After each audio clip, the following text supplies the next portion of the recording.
За намайг Баярагийн Эрдэнэчим гэдэг. Би одоо Америкийн нэгдсэн улсад ирээд 20 жил болж байна. Тэгээд манай гэр бүлийн хүн Маранбат гэдэг. Тэгээд манайх 4 хүүхэдтэй, 3 байна, 1 охинтой. Урд нь яг би анхны дээд сургуулийг төгссөн.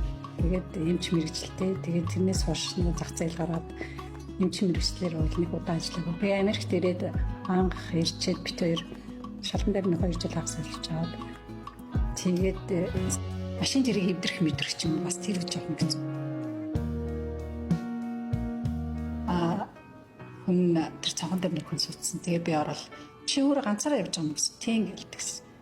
Вау, стэнэр эмхтэн хүний би ингээд анх удаага юм царайтай эмхтэн би ингээд анх удаага харж байна.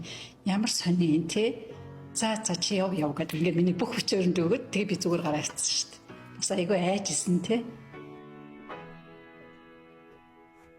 Тэгэл эхний удаа